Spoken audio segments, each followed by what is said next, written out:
दोस्तों, मेरा नाम आशीष कुमार है। मेरी यूपीएससी सिविल सर्विसेज परीक्षा 2019 में रैंक 53 आई थी। और मैं ओरिजिनली दार्जिलिंग वेस्ट बंगाल से आता हूँ और मेरी सारी स्कूलिंग दार्जिलिंग में ही हुई है। और इनिशियली मैं बैंकर बनना चाहता था, इसीलिए मैंने 11 और क्लास 11-12 में कॉमर्स लिया था। और मैं दिल्ली यूनिवर्सिटी आया इकोनॉमिक्स में ग्रेजुएशन के लिए। हाउएवर ड्यूरिंग कॉलेज मैंने अपना मन बना लिया ड्यू टू जो कुछ कुछ इवेंट्स हुए, और जिसकी वजह से मैंने मन बना लिया कि मुझे सिविल सर्विसेज की प्रिपरेशन करनी है। तो कॉलेज के बाद से आई हैव बिन प्रिपेयरिंग, और मेरा ये दूसरा अटैम्प्ट था। दूसरे अटैम्प्ट में मैंने रैंक 53 हासिल कर पाया। और इस वीडियो में मैं इलेबोरेट करूँगा कि मेरी क्या रणनीति रही थी, क्या स्ट्रैटेजी रही थी कि इस एग्ज़ाम में मैं सक्सेस पा सकूं। पहले तो मैं बताना चाहूँगा कि अपनी जो फर्स्ट अटैम्प्ट था उसमें मैं प्रीलिम स्टेज में ही मुझे सक्सेस हासिल नहीं हो पाया था। मैं प्रीलिम्स में ही फेल हो गया था। और इस फेलियर से मैंने काफ़ी कुछ सीखा जो मैं कैंडिडेट्स को बताना चाहूँगा कि व्हाट वर माय लर्निंग्स, कि मैंने पहले अटैम्प्ट में फेलियर से क्या क्या सीखा। पहले चीज़ जो मैंने सीखी कि मैं बहुत ज़्यादा किताबें करने लग गया था। मैं इकोनॉमिक्स के लिए 2-3 किताबें, पॉलिटी के लिए 2-3 किताबें। और मुझे लगता था कि मेरा नॉलेज बेस इम्प्रूव हुए जा रहा है, मैं तो बहुत ही अच्छा करके आऊँगा एग्ज़ाम में। बट इसकी वजह से क्या हो गया कि इतना ज़्यादा हो गया था कि मैं रिवाइज़ ही नहीं कर पाया, और इसकी वजह से मेरा उतना सक्सेसफुल नहीं रह पाया पहला अटैम्प्ट। और सेकेंडली मैंने प्रीवियस ईयर क्वेश्चन नहीं देखे थे, तो इसकी वजह से मुझे पता नहीं था कि प्रीलिम्स में क्या एग्जैक्टली क्या पूछा जा रहा है। और मैं मॉक टेस्ट के भरोसे ही जाता था कि जो उनमें आएगा वही यूपीएससी में भी वैसे ही सिमिलर पैटर्न में क्वेश्चंस आएंगे, जबकि ऐसा नहीं है।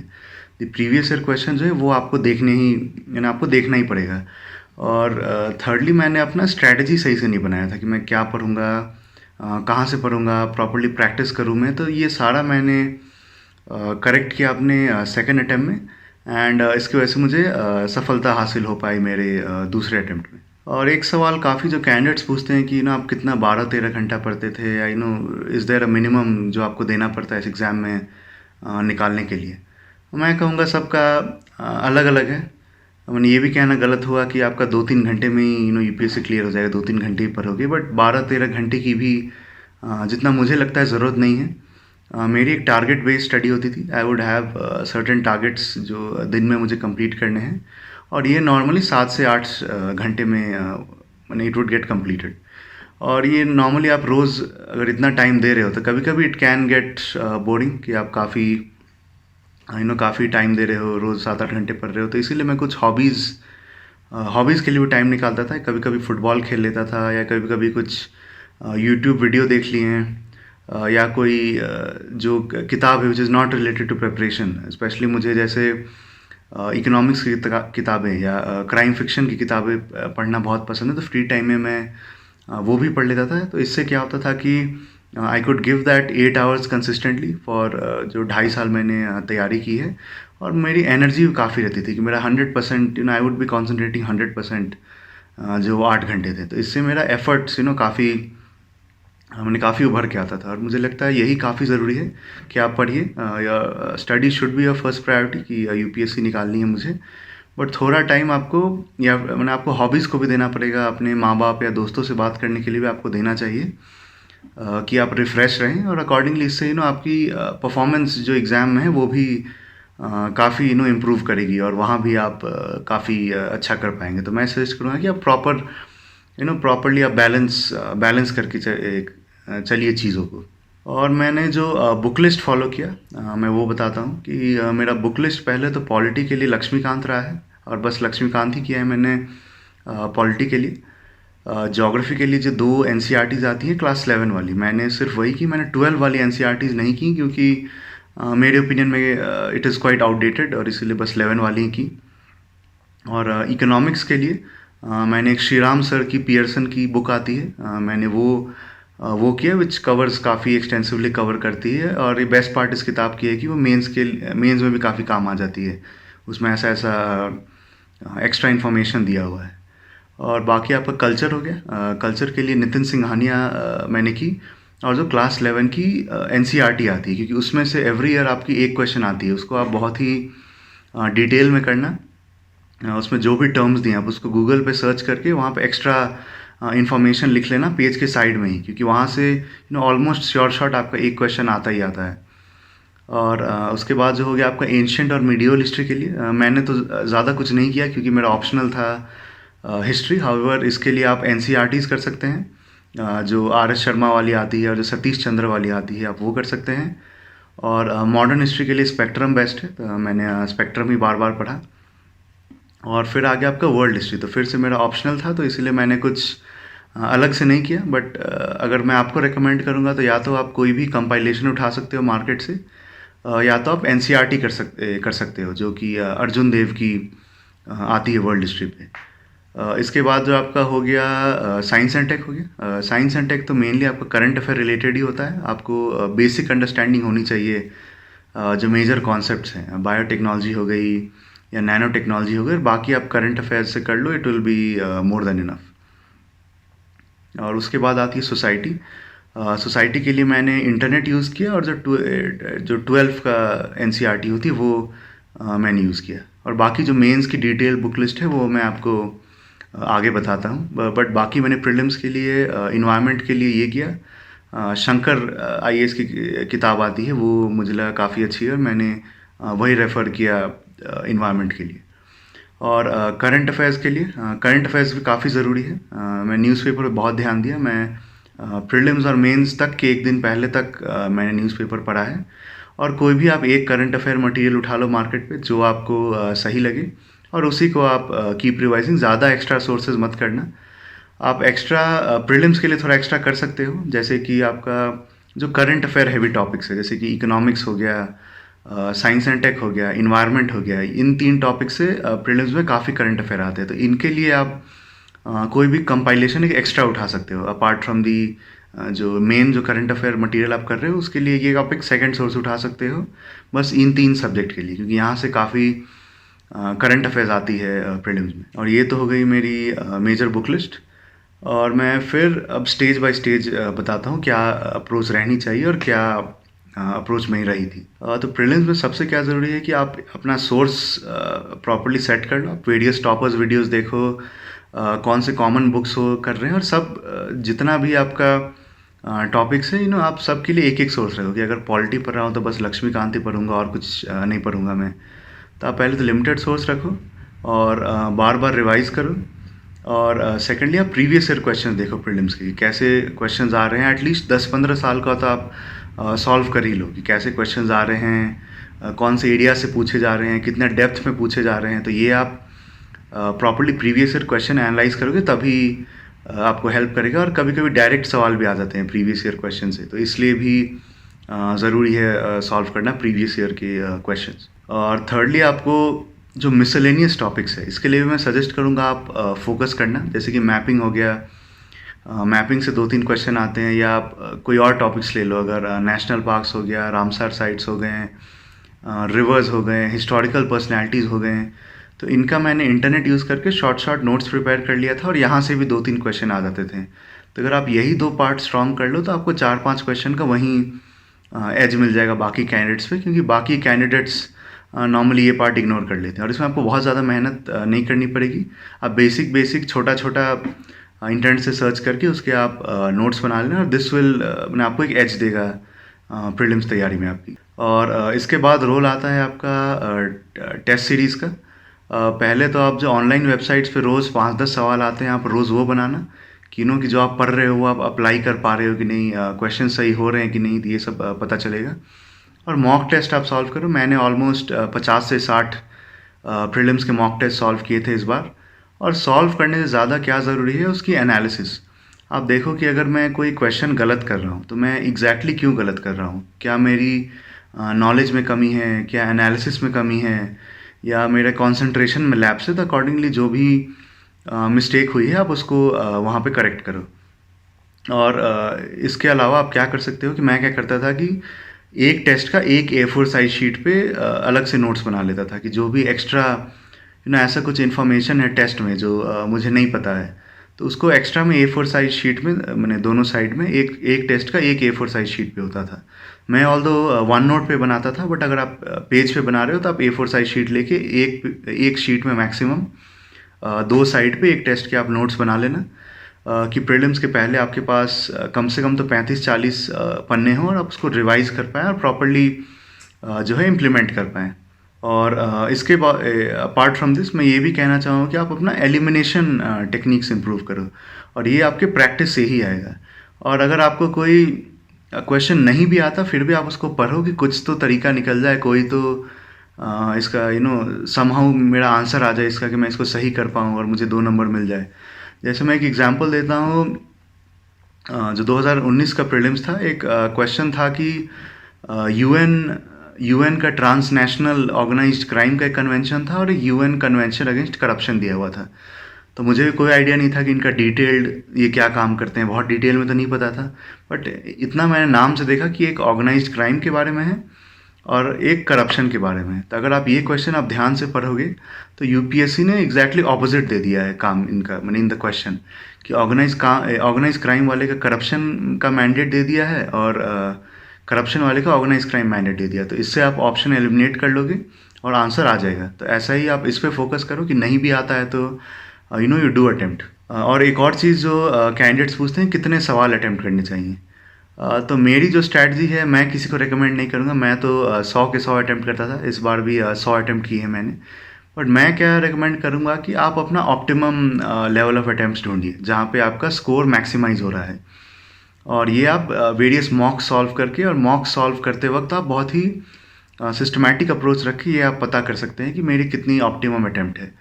और मैं सजेस्ट करूँगा कम से कम 80-85 से तो कम नहीं होनी चाहिए, कि अगर आपकी 80-85 से कम है तो इतना कंपटीशन है कि आपको क्लियर करने में मुश्किल हो जाएगा जो भी आपका कट ऑफ जो है प्रीलिम्स का।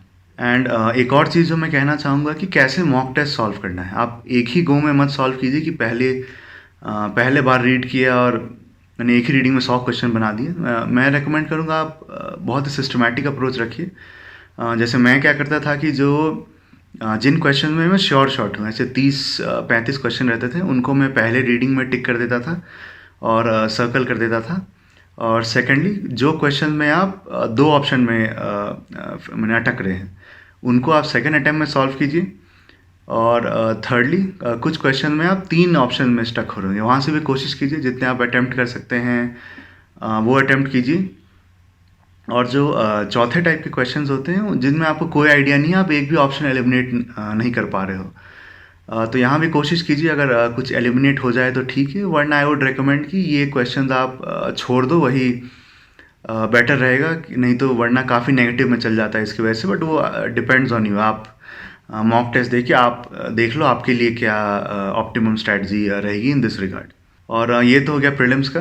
प्रीलिम्स में आप आराम से ये स्ट्रैटेजी फॉलो कीजिए, एनालाइज कीजिए, देन आपके हाई चांसेस रहेंगे कि आप प्रीलिम्स क्लियर कर लें। इसके बाद आती है मेंस की बारी। Mains is very crucial. Mains में आप अच्छा करोगे तभी सिलेक्शन होगा। तो मेंस में मेरी क्या स्ट्रैटेजी रहती थी कि जो बेसिक बुक्स मैंने पहले पढ़े हैं, लक्ष्मीकांत हो गई, स्पेक्ट्रम हो गई, वही रिवाइज करता था मैं। और अपार्ट फ्रॉम दिस कुछ टॉपिक्स मैं आपको पेपर वाइज बताता हूँ। GS1 में पहला हो गया हिस्ट्री एंड कल्चर। तो मेरा ऑप्शनल था हिस्ट्री, तो मुझे इन दोनों सेक्शन में कोई प्रॉब्लम नहीं थी। बट अगर आपका ऑप्शन नहीं है तो मैं रेकमेंड करूँगा कि एक तो आप स्पेक्ट्रम पढ़ो, और स्पेक्ट्रम से भी अगर अच्छे आंसर्स नहीं बन रहे हैं तो आप एक बिपिन चंद्र पढ़ सकते हो। उसमें बहुत ही लूसिडली एक्सप्लेन किया हुआ है, और आप उससे मच बेटर आंसर लिख पाओगे अगर आप बिपिन चंद्र पढ़ो तो। और कल्चर के लिए नितिन सिंघानिया काफ़ी है, उसमें काफ़ी इन्फॉर्मेशन दिया हुआ है, प्रीलिम्स के लिए हो या मेंस के लिए, दोनों के लिए। इसके बाद आता है आपका ज्योग्राफी वाला पार्ट। तो ज्योग्राफी के लिए जो मैंने क्लास 11 की 2 NCERTs की, और उसी के अकॉर्डिंग मैं आंसर करके आया। और बच जाता है सोसाइटी। तो सोसाइटी में मैंने इंटरनेट यूज़ किया, और जो NCERT है सोसाइटी वाली, जो पीली वाली आती है, तो इनको यूज़ करके मैंने जो वेरियस टॉपिक्स हैं उन पे नोट्स बना लिए हैं। कम्युनलिज्म हो गया, रीजनलिज्म हो गया, सेक्युलरिज्म हो गया, तो इन पे मैंने नोट्स बना लिए। तो ये हो जाता है आपका GS1 का। और GS2 पे आते हैं। तो GS2 पे पहला पार्ट है पॉलिटी। तो पॉलिटी के लिए लक्ष्मीकांत काफ़ी है, उसमें प्री मेंस दोनों का काफ़ी इन्फॉर्मेशन दिया हुआ है। आप उसी को रिवाइज़ करो, वहीं से आपके मैक्सिमम क्वेश्चन निकल जाएंगे। और अगर कुछ अजीब क्वेश्चन आ जाता है, वो सबके लिए अजीब है, वो सब वहीं पे कुछ अपना जो भी कॉन्सेप्ट है उसी से कुछ आंसर बना के आएंगे। इसके बाद आता है गवर्नेंस। गवर्नेंस के लिए या तो आप कोई स्टैंडर्ड बुक ले सकते हो, कोई स्टैंडर्ड बुक्स आती हैं गवर्नेंस के लिए, आप वहाँ से पढ़ सकते हो। बट मैंने क्या किया था, मैंने मार्केट से मटेरियल उठाया था, इंटरनेट का यूज़ किया था और प्रॉपर्ली फिर से टॉपिक बाय टॉपिक नोट्स बना ली कि role of civil services in democracy, health हो गया, एडुकेशन हो गया, तो इनके नोट्स बना लिए थे। और जो आखिरी टॉपिक GS2 में आता है वो है आपका इंटरनेशनल रिलेशंस। तो इंटरनेशनल रिलेशंस की मैंने क्या किया था, मैंने जो फ्रेमवर्क सोच लिया था कि इंटरनेशनल रिलेशन किन किन डायमेंशन में होता है। सिक्योरिटी हो गया, ट्रेड हो गया, इन्वेस्टमेंट्स हो गए, एनर्जी कोऑपरेशन हो गया, या कोऑपरेशन इन इंटरनेशनल इंस्टीट्यूशंस हो गया। तो जो इन टॉपिक्स पे मैंने शॉर्ट शॉर्ट नोट्स बना लिए मेजर कंट्रीज़ के। मेजर कंट्रीज़ मतलब कि जो नेबर हो गए, या जो बाकी USA हो गए, रशिया हो गए, और इनका मटेरियल सारा जो आपका जो करंट अफेयर्स बुकलेट आती है मंथली वाली, उसी में सारा कंटेंट दिया हुआ है। तो इसको इसमें आपको कुछ अलग से खुद करने की ज़रूरत है नहीं। फिर हम आते हैं GS3 पे। तो GS3 पे मैं मेरा पहला पार्ट आता है इकोनॉमिक्स। तो मेरा ग्रेजुएशन इकोनॉमिक्स था, तो इकोनॉमिक्स में कोई भी दिक्कत नहीं आई। बट अगर आपको कोई प्रॉब्लम है तो आप वही श्री राम वाली इकोनॉमी रेफ़र कर सकते हो, या मार्केट में आप कोई भी मटेरियल रेफ़र कर सकते हो, उसके लिए कोई दिक्कत नहीं आएगी। या करंट अफेयर जो मटेरियल आता है कंपाइलेशन, जो मेंस के पहले आता है, उसमें भी काफ़ी अच्छा दिया हुआ रहता है। इकोनॉमिक्स वाला जो पोर्शन आता है तो उससे भी काफ़ी अच्छे से कवर हो जाता है। और सेकंड पार्ट आता है जो एग्रीकल्चर और PDS, ये सब पार्ट आता है। तो इसके लिए भी आप कोई मार्केट से मटेरियल उठा लो, या मैंने तो इंटरनेट यूज़ करके इन पे जो मेजर मेजर टॉपिक्स हैं उन पे नोट्स बनाए थे। हर चीज़ के नोट्स नहीं बनाए थे क्योंकि उतना आपके पास टाइम रहता है नहीं। बट जितने भी मेजर मेजर टॉपिक्स थे जिनका मेरे पास कोई आइडिया नहीं था, या कोई स्टैंडर्ड बुक्स में जो नहीं थे, तो वहाँ से मैंने ये बना लिया। और फिर आता है साइंस एंड टेक। तो साइंस एंड टेक आपका पूरा करंट अफेयर से ही आता है। आप न्यूज़पेपर ध्यान से पढ़ो, करंट अफेयर मटेरियल देखो, वहीं से आपको काफ़ी फॉर्डर मिल जाएगा। और जो आखिरी पार्ट आता है वो है इंटरनल सिक्योरिटी। तो इंटरनल सिक्योरिटी के लिए भी मैंने आपका एक करंट अफेयर बुकलेट जो आती है सिक्योरिटी वाली, इधर आप वो कर सकते हो। और आपको अगर ज़्यादा इन्फॉर्मेशन चाहिए तो आप कोई भी एक मटेरियल उठा लो इंटरनल सिक्योरिटी के मार्केट से, कि आपको बेसिक अंडरस्टैंडिंग आ जाए। और पॉसिबल हो तो इस पे भी नोट्स बना लेना। मैंने नोट्स बना लिए थे तो मेजर मेजर टॉपिक्स पे, तो इससे आपका GS3 भी तैयार हो जाएगा। फिर आता है GS4, जो कि एथिक्स पेपर। इसमें कैंडिडेट्स हमेशा कंफ्यूज रहते हैं, और काफ़ी कैंडिडेट्स ये गलती करते हैं कि किताब पे किताब पढ़े जाते हैं, फिर भी मार्क्स 70-80 से ऊपर बढ़ नहीं पाते हैं। तो एथिक्स के लिए मैं क्या रेकमेंड करूँगा कि ये काफ़ी एप्लीकेशन बेस्ड पेपर है, और इसमें आपको सोचना पड़ेगा। तो इसके लिए मैंने क्या किया था, कोई भी एक आप स्टैंडर्ड मटेरियल उठा लो, या लेक्सिकन हो सकती है, या कोई भी किताब हो सकती है। तो जो भी मेजर टर्म्स है सिलेबस में, उसका आप एक सिंपल डेफिनेशन देखो जो आपको याद रहे और जो आप एग्ज़ाम में लिख पाओ। काफ़ी डेफिनेशंस काफ़ी कॉम्प्लेक्स होते हैं जो आपको भी याद नहीं रहेगी, और वो एग्ज़ाम में भी नहीं लिख पाओगे। तो एक सिंपल सा डेफिनेशन याद करो, और अकॉर्डिंगली आप सोचो कि फॉर एग्जांपल अगर लिया जाए, अगर ऑनेस्टी की बात की जाए, तो आप ये सोचो कि आपने लाइफ में कब ऑनेस्टी दिखाई है। Historical personalities like Gandhi ji ने कब ऑनेस्टी दिखाई है, कलाम जी ने कब ऑनेस्टी दिखाई है, या कोई आपका फेवरेट क्रिकेटर हो उसने कब ऑनेस्टी दिखाई है। तो ऐसे हर वर्ड पे आप 2 से 3 एग्जाम्पल प्रिपेयर करके रखो, और कोई भी एक स्टैंडर्ड बुक करो, तो इससे आपका थ्योरी पार्ट हो जाएगा। और केस स्टडी आप थोड़ा प्रैक्टिकल हो, एंड उससे आप केस स्टडीज़ भी टैकल कर पाओगे। और इसके बाद आती है जो ऐसे पेपर है। ऐसे पेपर के लिए मैंने कोई अलग से तैयारी नहीं की थी, और मुझे लगता भी नहीं कोई आपको अलग से तैयारी करनी है। जो आपके टॉपिक्स आते हैं वही सेम GS वाले ही होते हैं। अगर आपने GS सही से किया है तो वही बस आपको ये करना है कि आपको एक प्रॉपर एनालिसिस करना है, क्योंकि ऐसे में आप GS जैसा नहीं लिख के आ सकते हो।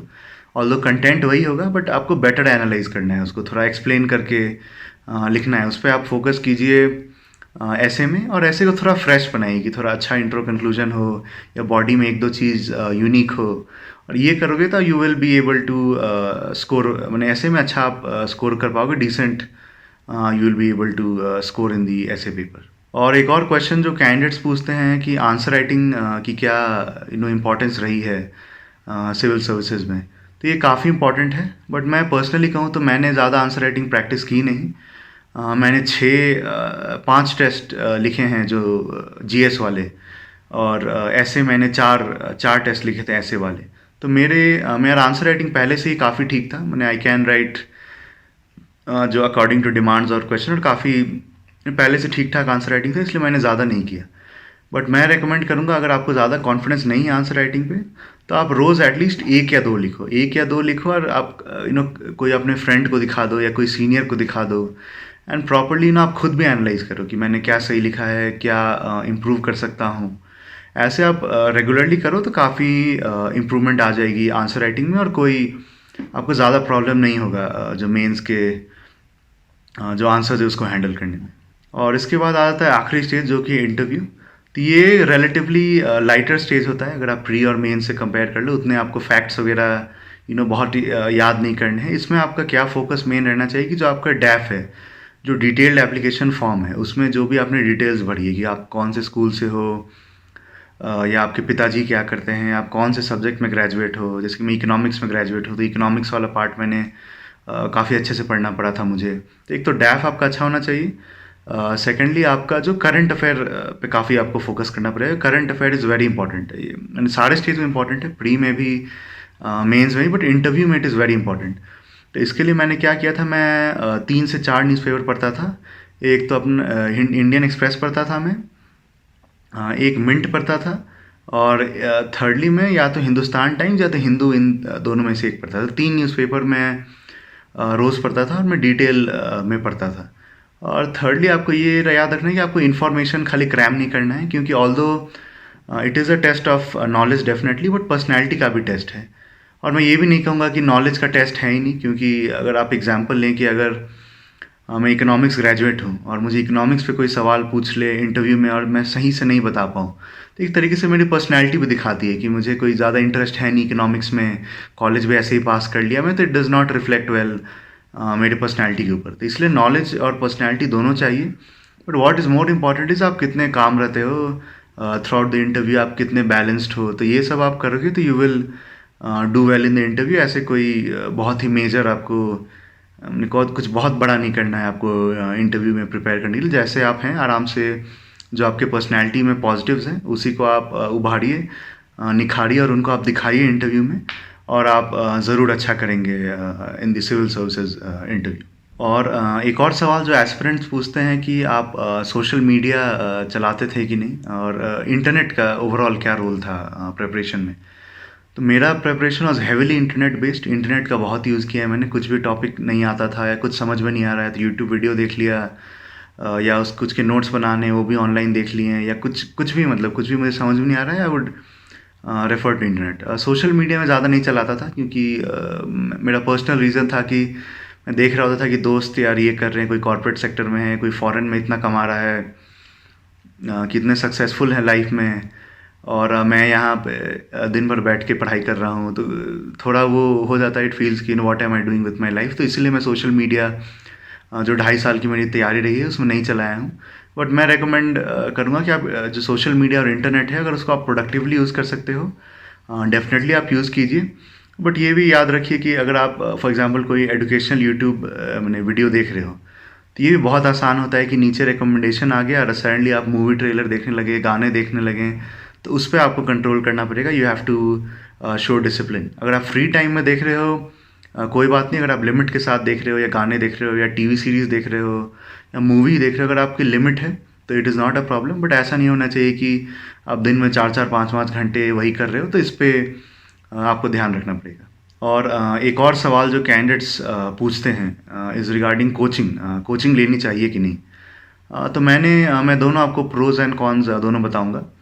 ऑप्शनल के लिए जितना मुझे लगता है काफ़ी इंपॉर्टेंट रहा है कोचिंग, क्योंकि मेरा हिस्ट्री में कोई बैकग्राउंड नहीं था। तो मेरा ऑप्शनल कोचिंग ने काफ़ी हेल्प किया। बट फिर भी मुझे मेजरली सेल्फ स्टडी ही करना पड़ा, क्योंकि अगर आपको टॉप मार्क्स ले आने हैं तो कोचिंग से इट विल नॉट सफाइस, आपको खुद ही काफ़ी करना पड़ेगा। तो self study is the most important in this exam, या तो ऑप्शनल के लिए हो, या इंटरव्यू के लिए हो, या मेंस के जीएस के लिए हो। जीएस के लिए भी मैंने कोचिंग ली थी, इससे फ़ायदे नुकसान दोनों हुए। फ़ायदे हुआ कि I had no idea of the civil service, तो वहाँ थोड़े लाइक माइंडेड एस्पिरेंट से बात हुई और थोड़ा आइडिया हुआ।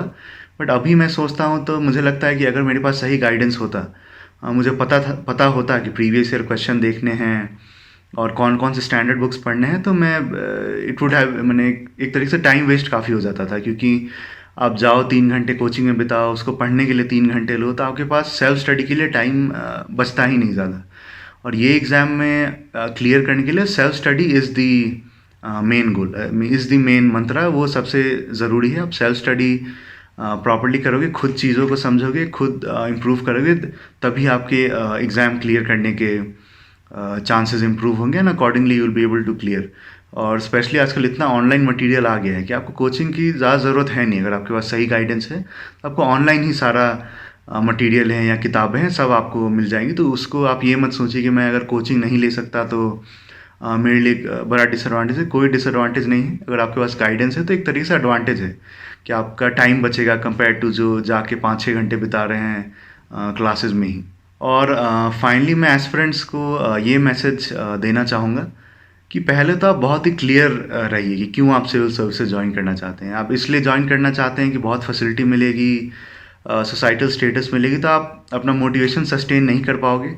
आप 5-6 महीने में ही बर्न आउट हो जाओगे। मेरा काफ़ी मोटिवेशन स्ट्रांग था कि मुझे ग्रास रूट्स पे काम करना है, और इसीलिए जब भी पढ़ने का मन नहीं करता था, मैं सोचता था कि मैं जब एग्ज़ाम क्लियर करूँगा, आईएएस ऑफिसर बनूंगा, तो क्या क्या काम मैं करना चाहता हूँ, कितने लोगों के लाइव्स में मैं चेंज लाने की कोशिश करूँगा। तो वो काफ़ी मोटिवेशन देता था, काफ़ी बूस्ट करता था। और ये जो बूस्ट है इंटरनल ही होगा। अगर आप इंटरनली बिलीव करते हो कि हाँ सही में मैं सिविल सर्विसेज कुछ अच्छे काम करने के लिए ही जाना चाहता हूँ, तभी आपको मोटिवेशन आएगा। और ये आप शुरू से ही क्लियर रहिए कि why you want to join the civil services. और सेकेंडली मैं ये कहूँगा कि आप ये मत सोचिए कि मेरा एकेडमिक बैकग्राउंड उतना अच्छा नहीं है, कि मैं आईआईटी आईआईएम से नहीं हूँ या एम्स से नहीं हूँ, तो हाउ विल आई कम्पीट। तो आप ये याद रखिए कि इस एग्ज़ाम में देखिए, एक तो आपके सपने बड़े होने चाहिए, आपके पास मेहनत करने की जो विलिंगनेस है, जो विल पावर है, वो आप में बहुत ही स्ट्रांग होनी चाहिए। और सबसे इम्पोर्टेंटली एक स्ट्रैटेजी होनी चाहिए। आपको पता होना चाहिए कि कैसे पढ़ना है, क्यों पढ़ना है, और अकॉर्डिंगली कैसे प्रोसीड करना है एग्ज़ाम में। और डेफिनेटली सफलता आपके भी हाथ लगेगी। और मैं ये भी कहना चाहूँगा कि जो आपके दोस्त हैं, जो क्लोज़ फ्रेंड्स हैं, जो आपके पेरेंट्स हैं जो इतना मेहनत कर रहे हैं, जो आपके चाहने वाले हैं फैमिली को, उनको हमेशा याद रखिएगा, उनसे हमेशा रेगुलरली बात कीजिएगा, क्योंकि वो चाहते हैं कि आपका अच्छा हो। और उनसे आप रेगुलरली बात करेंगे तो आप भी री एनर्जाइज रहेंगे। आप you will be very energetic कि मैं भी पढ़ूँ और उनका नाम रोशन करूँ। तो इसी के साथ मैं ये वीडियो एंड करना चाहूँगा। मैं डीकेटी को काफ़ी थैंक करना चाहूँगा कि ये अपॉर्चुनिटी दिया मुझे कि मैं एस्पिरेंट्स के साथ इंटरेक्ट करना चाहूँ। और मैं दिल्ली नॉलेज ट्रैक को इसलिए भी थैंक करना चाहूँगा कि मैंने भी काफ़ी यूज़ किया था दिल्ली नॉलेज ट्रैक। मैंने काफ़ी टॉपर वीडियोस देखे। एक तरीके से ये मेरा हॉबी बन गया था बीच में कि फ्री टाइम में कोई टॉपर वीडियो ही देख लिया। तो DKT has been very useful and it is helping the aspirants, strategy में हो या मोटिवेशन में हो।